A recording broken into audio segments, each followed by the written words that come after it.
ABC News. It's like no other news podcast out there. Even the critics agree. Listen free on Apple Podcasts.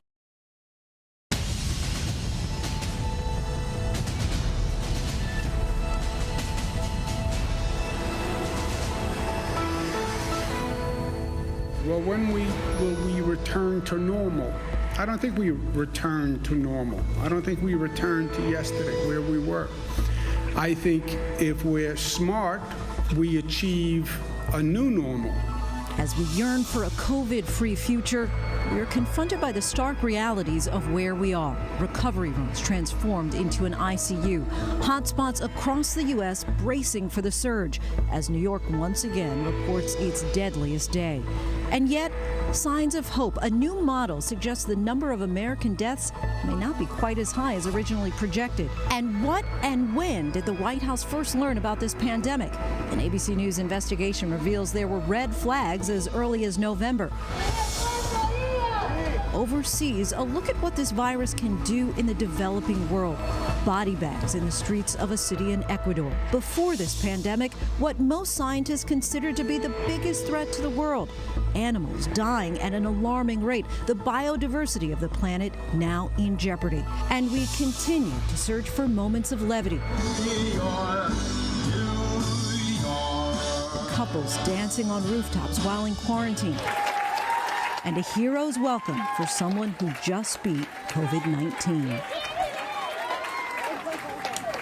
Good evening, everyone. I'm Lindsay Davis. Thanks so much for streaming with us. And happy Passover. It is a tradition that has been observed during dire circumstances throughout history. It is a story that, of course, involves prayer and plagues, and in large part is about coming together, and so many still doing so tonight, celebrating virtually amid this pandemic. We begin tonight with New York and New Jersey. Both had record death totals in the past 24 hours.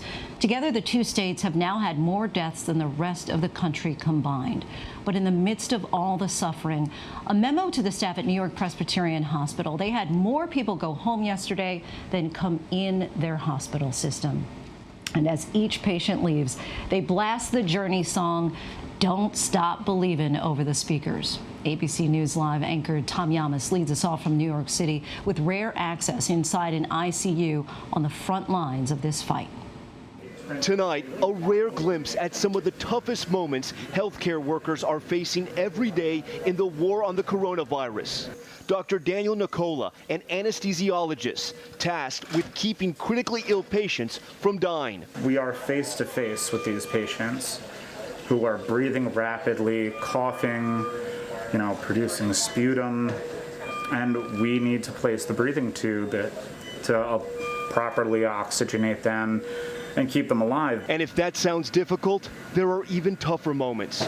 Maimonides Hospital in Brooklyn bringing us into a makeshift ICU. That's Dr. Nicola on the phone, informing someone their loved one, who they likely haven't seen for days, is not doing well. Dr. Nicola ripping off his mask. He needs a moment, away from the chaos, away from the sadness. One of the parts of our job is delivering bad news to patients. Honestly, it's one of the more psychologically exhausting parts of the job. So telling someone that their family member may not make it, it really does, it takes a lot. A nurse telling us there's no doubt about the viciousness of this disease. I was one of the people that, said this is fake, this is not true, this is going to be fine, we'll get over it, this is the flu. It's not the flu. This is so far from the flu. Death from COVID-19 still so rampant. The death toll in New York State climbing again to a record level, 779 in just the last day. The bad news isn't just bad, the bad news is actually terrible. Highest single day death toll yet. The number of deaths will continue to rise as those hospitalized for a longer period of time pass away. But still, every day there are encouraging signs. Fewer new patients are heading to hospitals, and new hospitals are popping up, including this one inside the country's largest Gothic cathedral. This is St. John the Divine, and it looks completely different. First of all, you notice the rows of chairs are gone, and that white hospital tent underneath the Easter decorations. Remember, they were getting ready for Holy Week. The plan is to have 10 to 20 hospital tents stretching all through here, right up to the high altar. They hope to have hundreds of hospital beds to treat any patients that need the care. And in another corner of the church, we see this, the chapel. Hospital beds spread out everywhere. The cathedral has always been a place for spiritual healing, and now it's being used as a place for physical healing. In New York, 41 transit workers killed and 1,500 infected with the virus. Melody Aravena's husband, Rolando, he was a communications field technician sent to New York Hospital to help prepare for the surge. A week later, he was sick. If he had to die to save other people's lives, you know, I'm going to try to make amends with that. Rolando passing away on his twin daughter's 10th birthday. Melody remembering their last words to each other on FaceTime. He just looked at me and he said, Mel, I never knew a love like this before, and I love you so much. In the wake of so much loss, signs of hope that social distancing is working. The University of Washington now projecting a lower national death toll over the coming months. 60,415 deaths by August 4th, deaths peaking on April 12th. What's really important is that people don't turn these early signs of hope into releasing from the 30 days to stop the spread. It's really critical, and you can see the delay. So if people start going out again and socially interacting, we could see a very acute second wave very early. But around the country, hotspots still growing in places like Washington, D.C. and Baltimore, Louisiana, Chicago, Detroit, and Pennsylvania. Florida, which issued its stay-at-home order weeks after other states, is now seeing a surge in cases. The governor announcing they are turning their convention center in Miami Beach into the area's third field hospital. And Tom Yamas joins us now from inside St. John the Divine Cathedral. They're now setting up this hospital, and supplies are just coming in. Tom, is that right? Yeah, that's right, Lindsay. This hospital tent you see behind me, this white medical tent, it just went up today. They hope to have at least 10 to 20 medical tents. They're going to start with 50 hospital beds, hopefully expanding to 100. Officials aren't sure if they're going to need all the space in here, but they want to be ready. And you can see just behind me, those are Easter decorations. We have to remember this is Holy Week, Lindsay, and this is sort of one of these strange sights that we've seen along with that field hospital in Central Park. You know, in this job, we see a lot, but this is something that's truly bizarre. It speaks to the sort of the times that we're living right now. And Tom, you've spent a lot of time with frontline workers this week and beyond. What's the most surprising thing that you're hearing from them? You know, I hear time and time again from doctors in Boston, New York City, in New Orleans. They say how this virus has surprised them. They see patients who are doing well 1 minute, and then suddenly the virus and the patient take a turn, and that patient is fighting for their life. Today, we spoke with a nurse over at that hospital in Brooklyn who admitted to us, he said, listen, I didn't think this was going to be a big deal. I thought this was going to be the regular flu, and it's clearly not the flu. Tom Yamas for us tonight, again in New York City. Thanks, Tom. And let's turn now to Washington and an ABC News exclusive about early warning signs about the threat of COVID-19. Sources tell ABC News that U.S. medical investigators overseas filed an intelligence report warning of a potential coronavirus crisis as early as November, with one source saying analysts concluded it could be a cataclysmic event. Those warnings reached the Pentagon and the White House months ago, but was any action taken, and how is the president responding now? ABC's Jonathan Karl has more from Washington. ABC News has learned U.S. intelligence agencies were warning way back in November that an out-of-control disease was sweeping through China. The dire warning was detailed in a report by the military's National Center for Medical Intelligence. As recently as 2 days ago, President Trump said nobody saw the warning. This came out of nowhere. Nobody would have ever thought a thing like this could have happened. The November intelligence report determined the virus was changing patterns of life in China and posing a threat to U.S. forces in Asia. Analysts concluded it could be a cataclysmic event. A source familiar with the report tells ABC News, adding the Defense Intelligence Agency, the Pentagon's Joint Staff, and the White House were briefed multiple times. George Stephanopoulos asked the defense secretary about the warnings. But did the Pentagon receive an intelligence assessment on COVID in China last November from the National Center for Medical Intelligence of DIA? Oh, I can't recall, George, but we have many people that watch this closely. By early January, sources tell ABC News, the information was included in the president's daily intelligence brief. But later that month, the president said the threat was under control. We have it totally under control. It's one person coming in from China, and we have it under control. It's going to be just fine. Tonight, the president responded to the ABC News report. When did you first learn about the intelligence, and could you have acted on it then? Well, I learned when I learned about the gravity of it was sometime just prior to closing the country to China. And when we closed up the flights coming in from China and various other elements, and then, as you know, we closed up to Europe. So I don't know exactly, but I'd like to see the information. And Jonathan Karl joins us now. John, this is the second report this week about potential early warnings of the seriousness of this COVID-19 threat. The president says he didn't want to create panic, but beyond stopping some travel from China, is there any sign that the White House did anything behind the scenes to prepare for this threat after these warnings? Well, you know, the big move and the move the president talks about all the time was the move that came on January 31st to shut down travel from China. I don't see evidence of a major effort to mobilize for dealing with the pandemic before that. The president, in fact, on a number of occasions himself, of course, downplayed the threat. Now, he has subsequently said that what he was doing was trying to be a cheerleader for the United States, not to make people, needlessly panic. And he says that as soon as he saw the warnings that were so severe, he made that move to shut down travel from China, which was a move that was, in fairness, criticized certainly by some members of Congress. Jonathan Karl for us tonight in Washington. Thanks, John.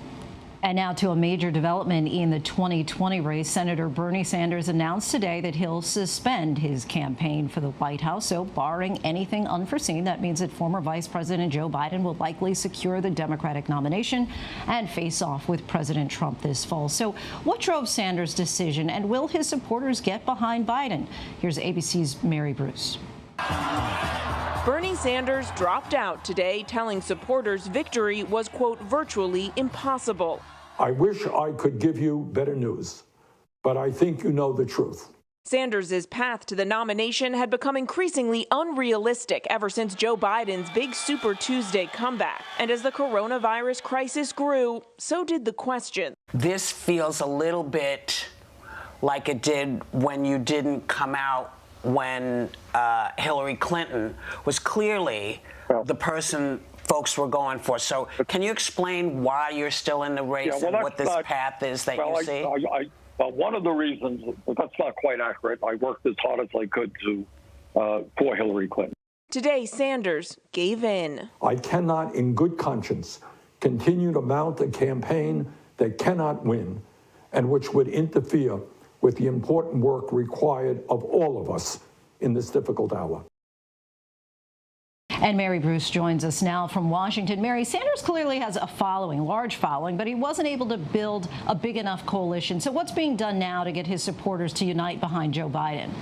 Yeah, that is the real big challenge going forward. You are right. Bernie Sanders sparked a massive political movement with fiercely loyal followers, and now Joe Biden has to try and get them on board with his vision for the country and the future. Biden is already reaching out to them, making overtures to Sanders' supporters. And interestingly, President Barack Obama, who has notably really sat on the sidelines throughout this entire presidential race, has been in touch with Bernie Sanders and some of the other previous 2020 candidates about how they can best unite the party going forward. And Lindsay, we should also note that while Sanders has suspended his campaign, he is still on the ballot in states that still have primaries in the coming months. That means that he can still gather delegates, and that will give him some leverage going forward as Sanders hopes he can continue to try and change and influence the party's platform, especially on the issue of health care in this critical crisis. And how is Biden's campaign looking ahead? And what's the latest on his VP search process?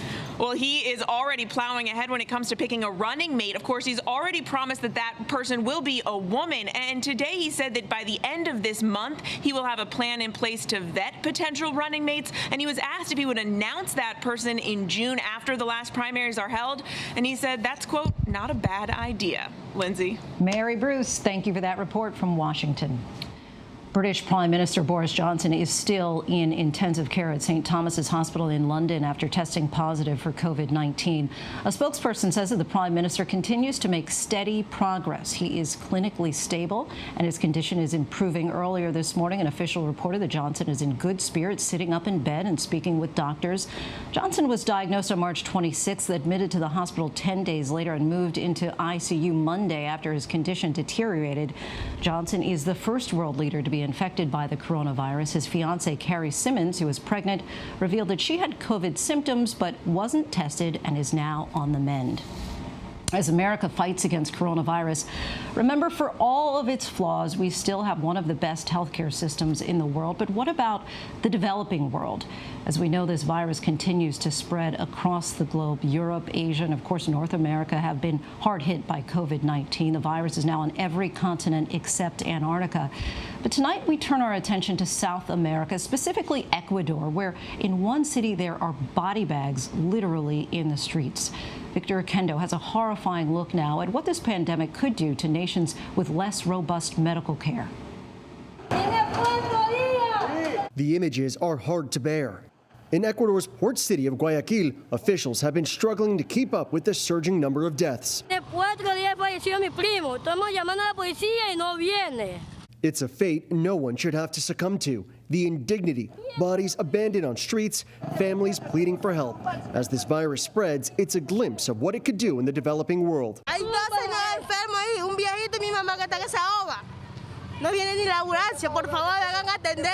A nightmare with no end in sight.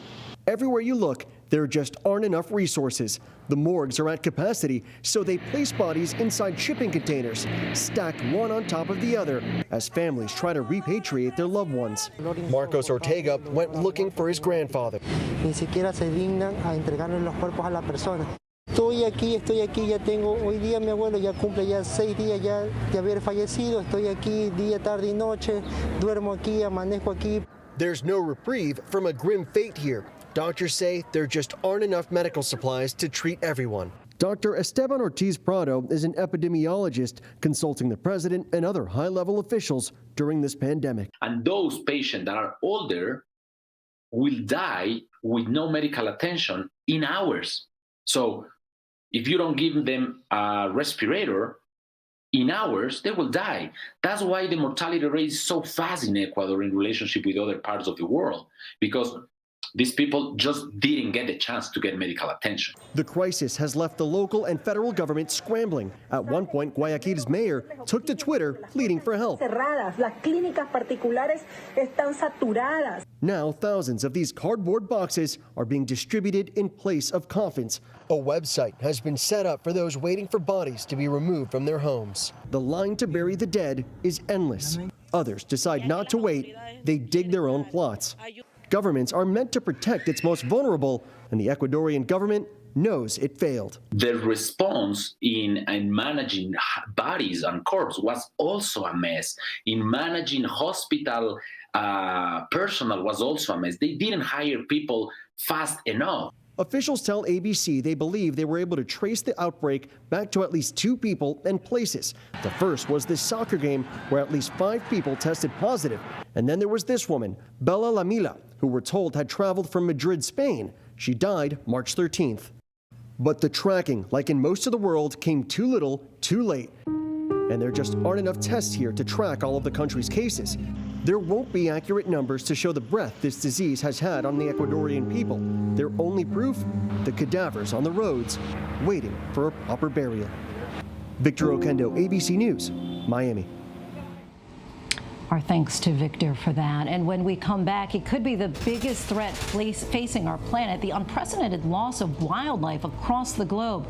We'll have an in-depth look at the biodiversity crisis decades in the making and why it could make us more susceptible to pandemics. Refunds or travel credit? What do airlines have to give you during the COVID-19 crisis? Next, why one man is suing United and the senator so angry he's calling for immediate action. The investigation that's now underway after a disturbing incident caught on camera that appears to show an officer coughing near residents on purpose. But first, here are some of the trending stories on abcnews.com.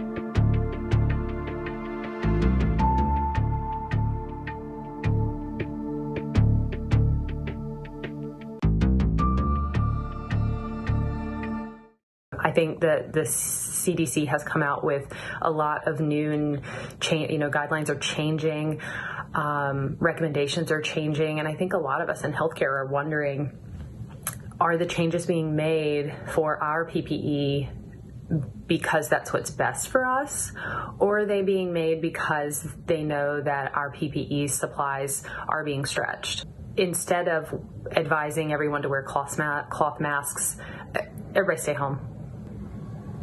It's 7 p.m. You guys, it's 7 p.m. and they're doing the thing. They're doing the thing. Oh my gosh, you guys, this makes me cry almost every dang time. That gives me such a boost and such hope that we're gonna unite. We're gonna fight this bad boy because this virus is vicious. They're doing the thing, as you just heard her say, for those who are not familiar with it. Every night at 7 o'clock, residents of New York City cheer those who are on the front lines of this epidemic. Police in Baltimore are investigating a sergeant who was filmed repeatedly coughing near residents in one neighborhood. In the disturbing video that they became aware of after it was posted, the officer appears to do so on purpose and to the shock and anger of people who are nearby. The department calls the video disturbing and incomprehensible considering the guidance they provided regarding COVID-19. And now to the backlash for some airline customers over flights canceled by the COVID-19 pandemic. As so many Americans struggle with expenses right now, a new class action lawsuit against United Airlines is seeking full refunds for passengers of canceled flights instead of just vouchers for future travel. And as one senator says, Congress may soon get involved. Here's ABC's Gio Benitez with that story. A police officer in Minnesota has filed a class action lawsuit against United Airlines over what he says is a rejected refund request. According to the federal lawsuit, the officer claims United refused to refund more than $1,500 for 3 tickets he bought for a vacation flight between Hilton Head and Minneapolis planned for April.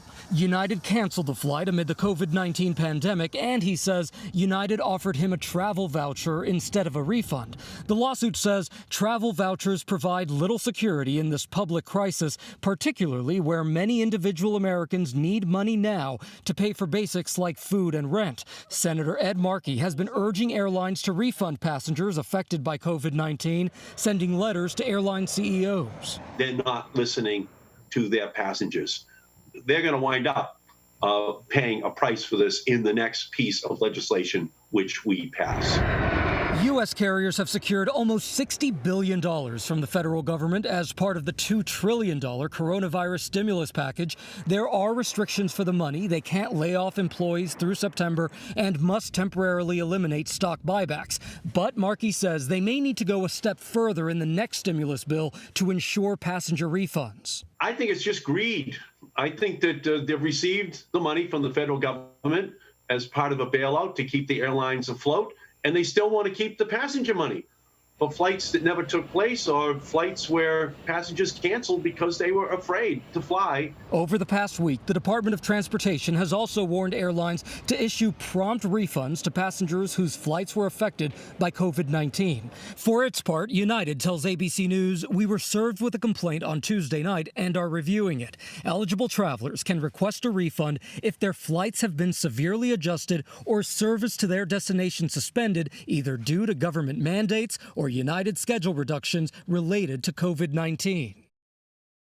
And Gio Benitez joins us now. Gio, we just saw that response from United Airlines there. What exactly qualifies for a refund? And is there anything else that the airlines are doing to respond to passengers who have been impacted by COVID-related cancellations? Yeah, Lindsay, so United just sent us their policy. Let me read it to you because it says this: if we change your flight and can't get you to your destination, international or domestic, within 6 hours, we will refund your ticket. And those travel vouchers, Delta and United tell us, they are now good for 2 years. Lindsay. Gio Benitez, thanks so much. Just ahead, coronavirus and the environment. Silent streets and empty skies may be temporarily helping, but right before our eyes, something else is happening. Our in-depth report on a possible 6th extinction and what that could mean for pandemics in the future. And he can't even drive yet, but one teen is not letting that stop him in his mission to help hospitals in need. But first, our tweet of the day, a former president weighing in on next steps.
New Jersey's Governor Phil Murphy says coronavirus cases are still on the rise in his state, along with deaths. Murphy announced he is moving the primary voting day in the state from June to July. We need to continue to be absolutely vigilant and, if anything, tighten as opposed to loosen. In New York, the number of new cases and hospitalizations is continuing to level off, but deaths are at their highest yet. There's no doubt that we are now bending the curve, and there's no doubt that we can't stop doing what we're doing. That's the good news. The bad news isn't just bad. The bad news is actually terrible. Highest single day death toll yet, 779 people. Deaths are also up in Louisiana. Tuesday, 642 people died. The number of confirmed cases also increased. Who is more likely to die of coronavirus? Here in New York City, coronavirus is infecting and killing Hispanics and blacks at disproportionately high rates. Mayor Bill de Blasio said it reflects economic inequality and access to care. Hispanics here comprise 34% of those who have died of the virus, but they're 29% of the population. Blacks are 22% of the population, but 28% of the deaths. There are clear inequalities, clear disparities in how this disease is affecting the people of our city. Because again, healthcare still in this country is based on how much money you have. In the UK, there's word that the condition of British Prime Minister Boris Johnson, who's hospitalized for the coronavirus, is improving. Moved to St. Thomas's Hospital here on Sunday evening, Boris Johnson continues his treatment. He has been sitting up in bed and engaging positively with the clinical team. Medically, his condition is described as stable, and he's not been put on a ventilator. On Wall Street, stocks rallied today with optimism that cases in Italy and Spain continue to dip. Bernie Sanders has suspended his campaign for president. It comes amid the coronavirus crisis that stopped campaigning in its tracks. I cannot, in good conscience, continue to mount a campaign that cannot win and which would interfere with the important work required of all of us in this difficult hour. An ABC News investigation confirming through 4 sources that the National Committee on Medical Intelligence was aware as early as November of COVID-19's uncontrolled spread in China. The report details how an out-of-control disease could pose a serious threat to U.S. forces stationed in Asia. Welcome back. The challenges that we feel here are certainly being felt across the globe. And while it has been jarring, to say the least, for the planet, it's been a bit of a reprieve, a break from the relentless human activity that has led to pollution and plants and animals dying at an alarming rate. Before the pandemic began, there was a startling report that caught our eye. A UN agency claimed that pollution would need to be cut in half in order to save our remaining wildlife. Well, before COVID-19 stopped us all in our tracks, our Maggie Rulli traveled around the globe speaking with scientists. And after the onset of COVID-19, our team asked, is there a link between what's being called the sixth extinction and pandemics? Here's what she learned.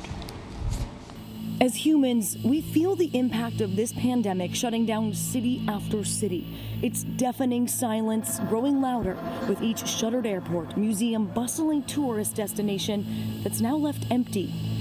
But the planet feels something different. Without people flying and driving, pollution levels across Europe are dropping. In some places by as much as half in just the first week they went on lockdown. Satellite images over China earlier this year show a dramatic change in air quality after that country came to a standstill. It's a glimpse into a planet without humans, without deforestation, mining, drilling, traffic, travel. Scientists say our actions are one of the biggest threats to the planet and its other animals and plants, some even connecting them to the threat of pandemics. We bring wild animals closer to us when we disrupt ecosystems, and with them come viruses, because all of the wild animals in all the jungles and swamps in the world carry their own viruses. And those viruses, some of them are potentially very dangerous to us. Even before our lives were changed by COVID-19, across the planet, ecosystems have been being disrupted on a scale like we've never seen in modern times. In Antarctica, 20% of its ice melting in just days during an unprecedented heat wave. In our oceans, roughly half the world's coral reefs have been lost in the last 30 years. Our rainforests, which once grew over 14% of the land on Earth, now cover only 6%. And with this loss of land, another dramatic toll. A global phenomenon. Up to 1 million species of plants and animals are at risk of extinction. A staggering 40% of insects under threat. And scientists believe it could all happen within the next few decades. I think it was the understanding that the extinction rates that are ongoing right now are so much higher than we thought they were.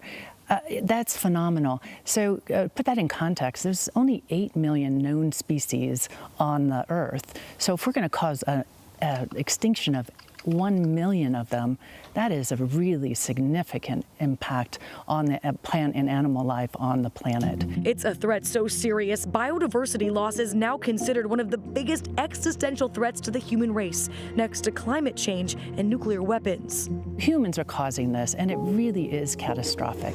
We're just now beginning to see how catastrophic since the 1500s, when humans really started launching their assault on the planet. We've just had around 300 extinctions, but the number of species that are threatened with extinction has exploded in the last few years. A recent study shows as much as 50% of the number of animals that once shared the earth with us are already gone, as are billions of populations.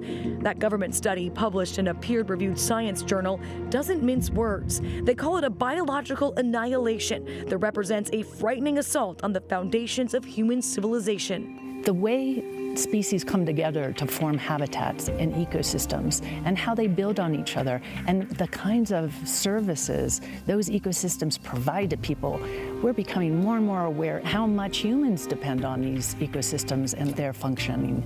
And as we unravel the web of life, take one species after another away, we're actually eating away at the basic functions that support human life on Earth, and that's really alarming. While extinction is nothing new, scientists say the rate at which species are dying off is unprecedented.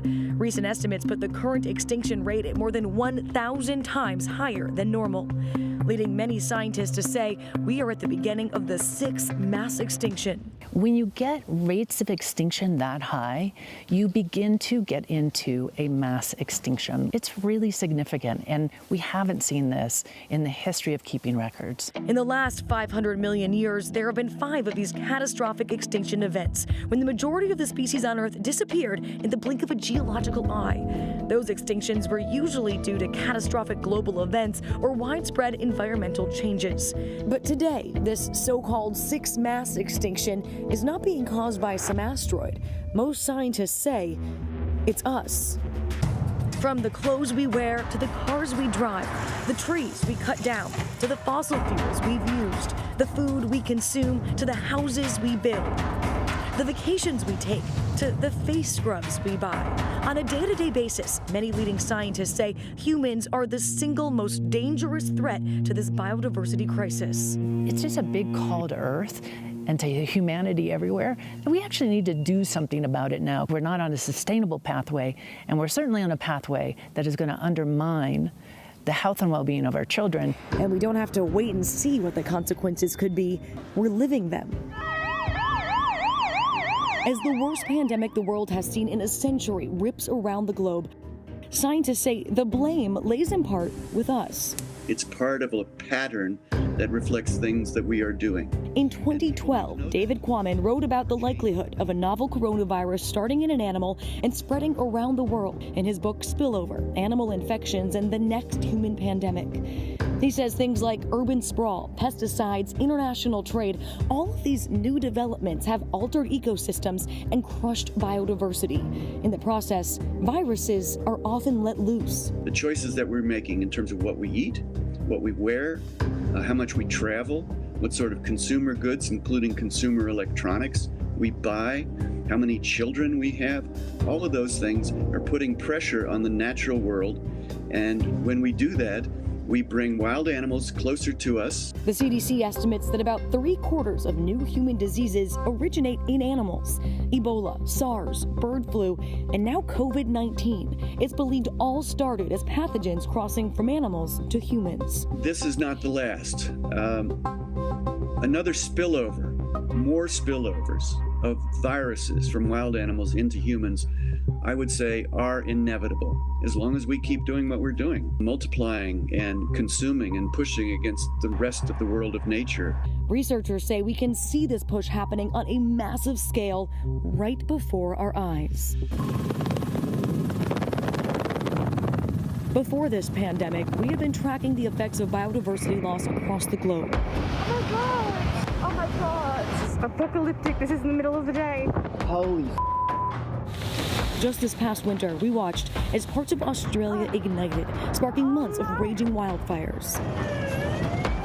The wind wind and heat and flames are really starting to pick up. You can hear everything burning behind you, that smoke coming off, stinging the eyes. The heat radiating off this flames is so intense right now.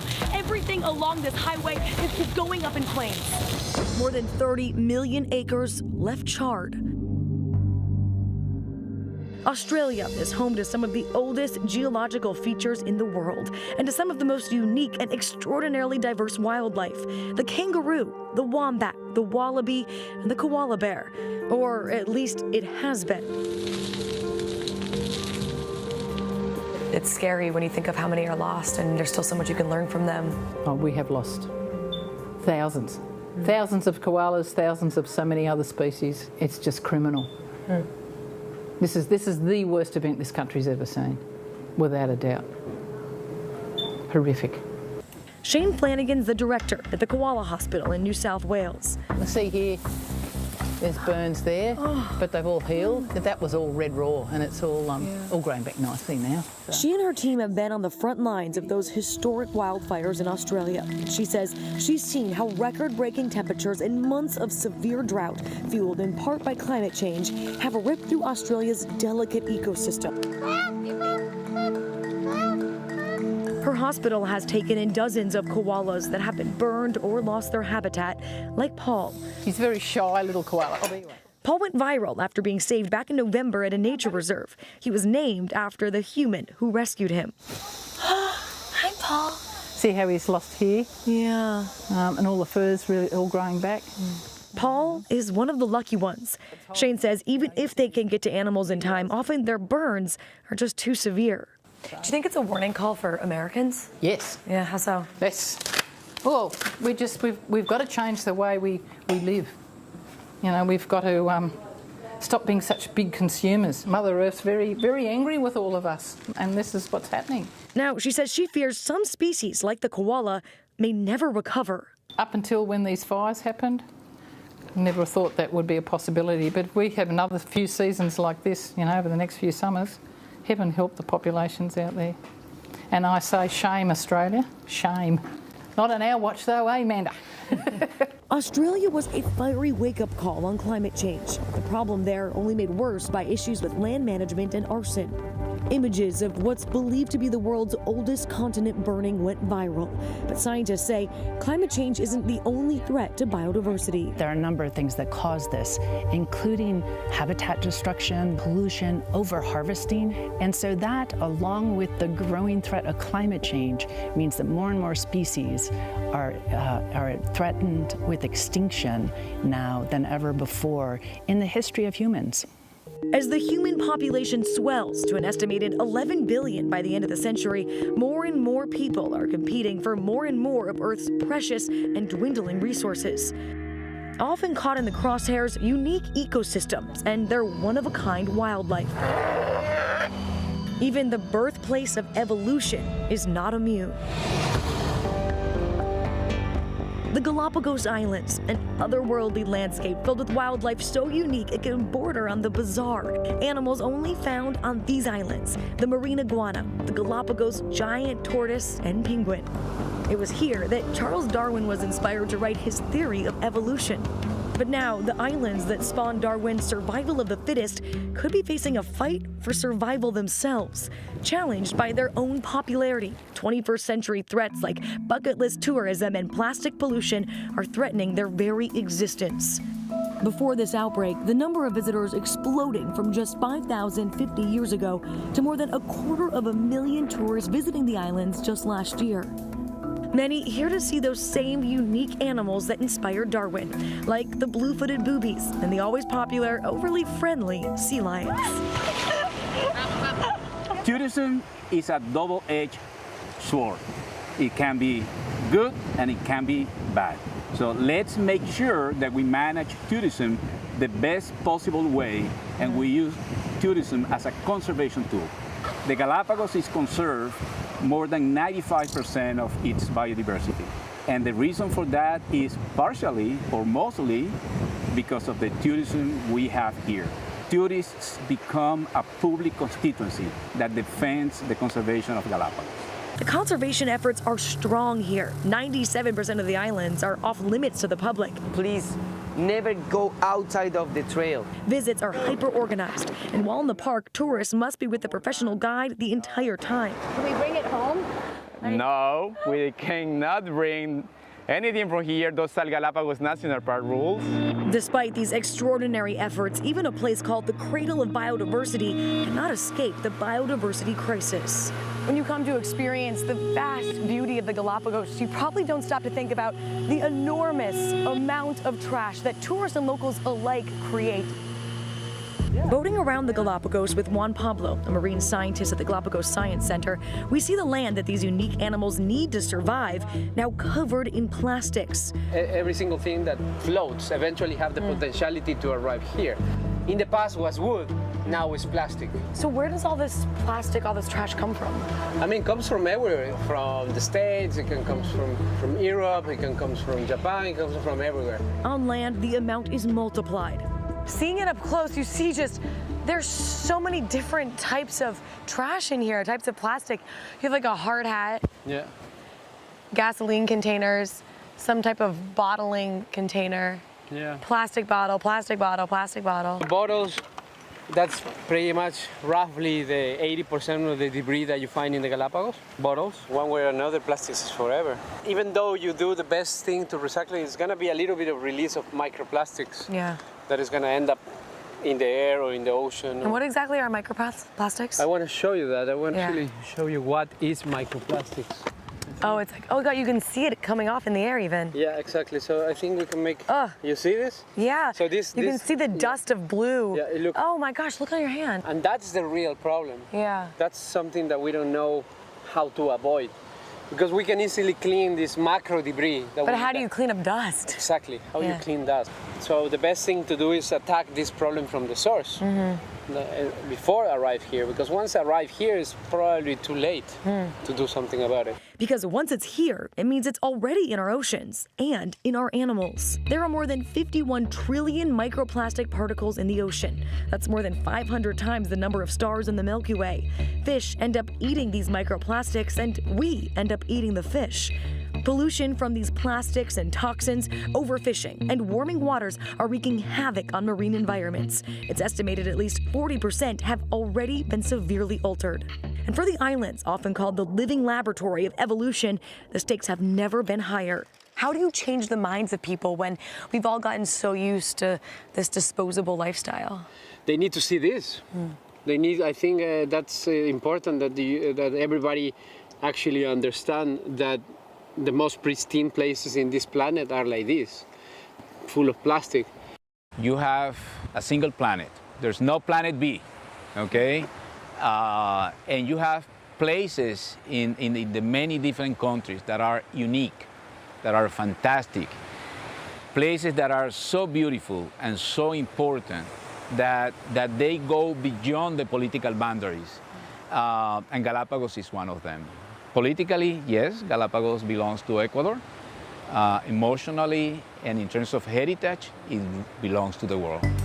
But it's not only these exquisite remote parts of the world that are under threat. To see the beginnings of what some scientists are calling the sixth mass extinction, we just have to look in our own backyard. The United Kingdom, where I now live, is one of the most nature-depleted countries in the world, with 1 in 7 species facing extinction and more than half in decline.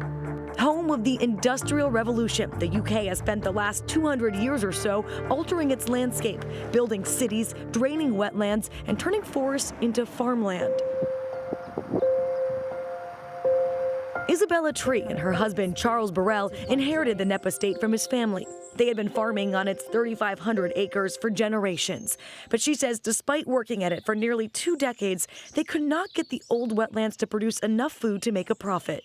Finally, after about 17 years of trying and battering our heads against a brick wall with farming, we were £1.5 million in debt and realised we couldn't go on. We began to look at something that would work with the land rather than battling against it all the time. And that's really when we stumbled on rewilding. She says the concept's quite simple. You pretty much do nothing and just let the land turn back to being wild. The year after we had restored the land, the soil, we just walked out into a landscape that felt completely different. We were kicking up common blue butterflies and grasshoppers everywhere you went. The sound of insects, it was something we hadn't even known we'd been missing as farmers.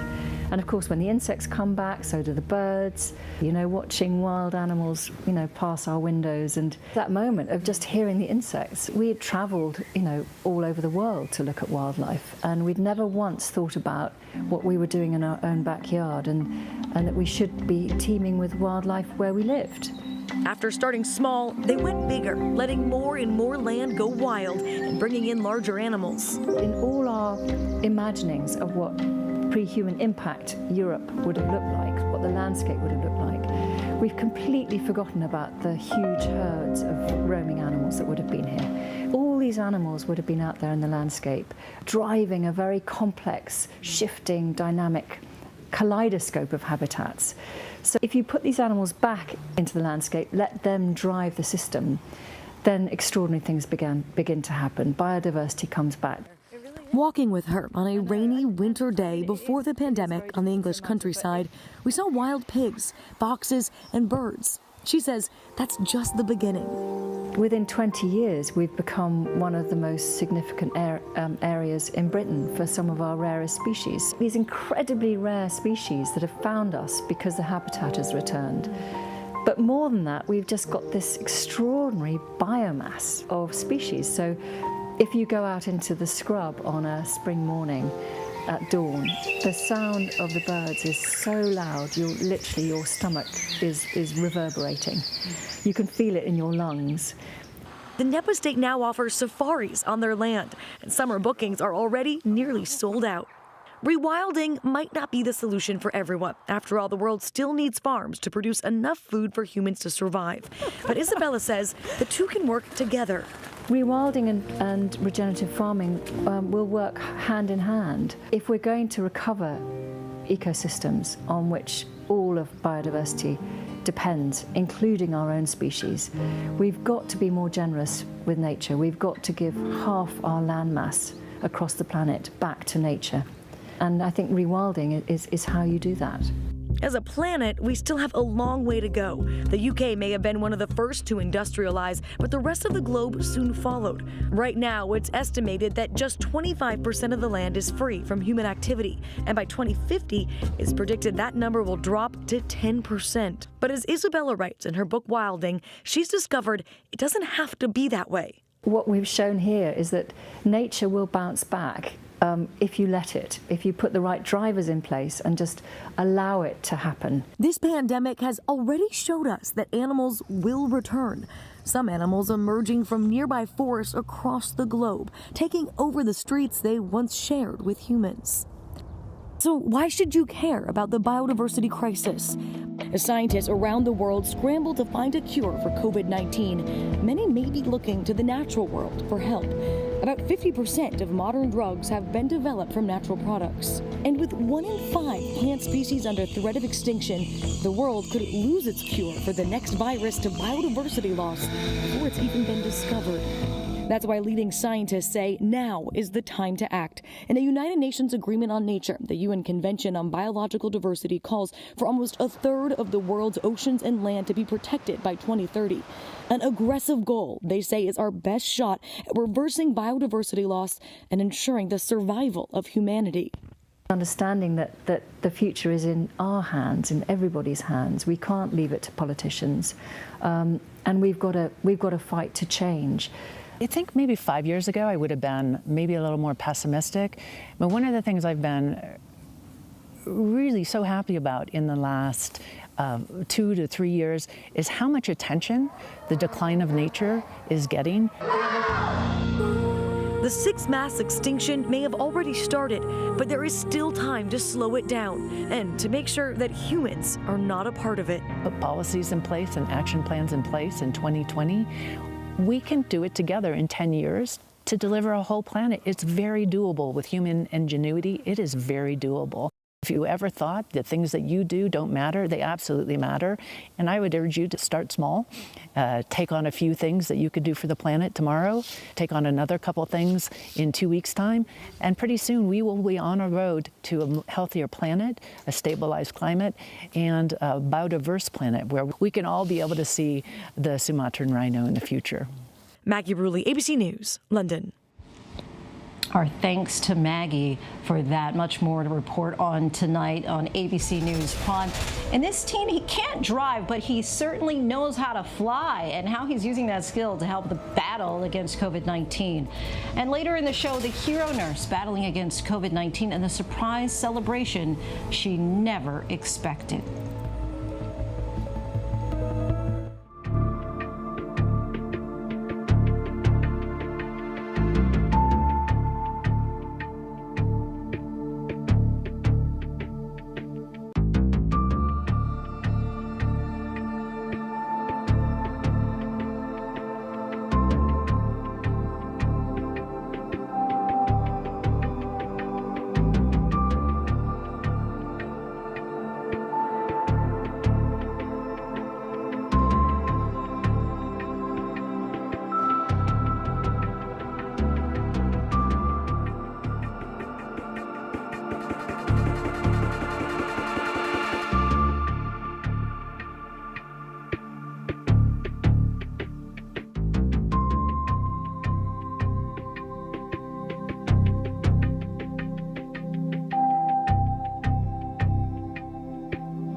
Our milk is made into cheese, as is most of the milk in Wisconsin made into cheese. And a lot of that cheese is destined for food service industry consumption. Schools, pizzerias, restaurants, conferences, etc. Since the stay-at-home orders have been issued, those markets have dried up completely. Therefore, our milk is getting processed into a product that doesn't have an end-use home at this time. We've been asked to dispose of 20% of our milk going forward for the next 6 weeks, and we will not be getting paid for that milk as it stands right now. So we're asking the USDA to do a major buy on cheese and dairy products and get it into the hands of the food insecure, the school children, the unemployed, the food banks, etc. Get that milk off the market, get it consumed into the people that need it. That was Gordon Spears, the owner of Shiloh Dairy in eastern Wisconsin. He's a member of the Edge Dairy Cooperative, which, along with the Wisconsin Farm Bureau, is calling on the USDA to purchase milk that is going to waste as restaurants and schools forced to shut down no longer need dairy products. Dairy farmers with no more room to store excess product and cows still producing milk have taken to dumping their milk. Well, that poses an environmental risk, and milk could easily pollute rivers and other bodies of water. State officials in Wisconsin have posted rules for farmers who are forced to dispose of their product. And now for more on Mother Nature. Severe weather is hitting more than 50 million Americans in the Midwest and Mid-South, including the Ohio Valley, Tennessee Valley, Mississippi Valley, and parts of the Southeast.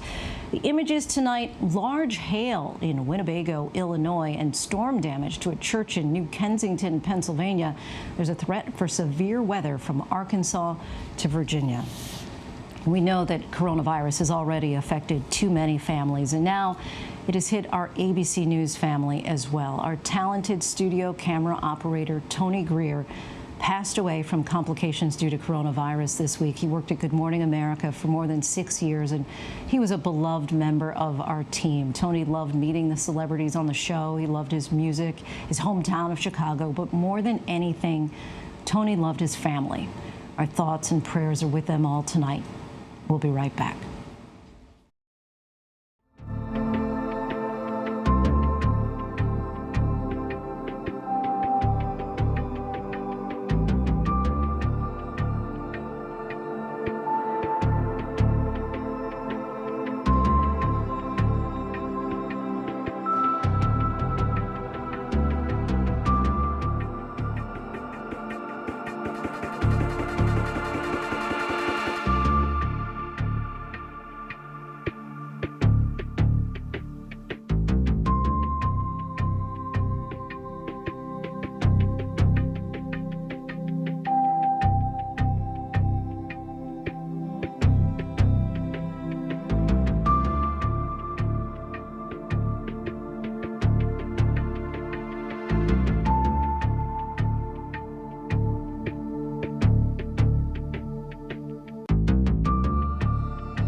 heroes, now a survivor. Lee White, a nurse at Louisiana's Willis-Knighton Hospital, still fighting COVID, but now off of a ventilator and well enough to recover at home. Her coworkers lined the hallways there to celebrate. He doesn't have a driver's license, but that's not stopping a Virginia teen from helping get supplies to workers on the front lines. 16-year-old TJ Kim didn't drive the supplies to hospitals. Look at that. He flew them. He came up with Operation Supplies Over Skies, and every week a different pilot in training flies supplies to small hospitals in need. TJ's goal is to make deliveries to all 7 rural hospitals in Virginia defined as critical access facilities. Genius idea. Before we go tonight, the image of the day. That's not an employee at a cake shop in Athens, Greece, preparing chocolate. Or that is an employee. I said that's not, that is an employee. And you see there the chocolate bunnies decked out with face masks. Even the Easter bunny needs to play it safe. That is our show for this hour. Stay tuned to ABC News Live for more context and analysis of the day's top stories. I'm Lindsay Davis. Thank you so much for streaming with us, and have a great night.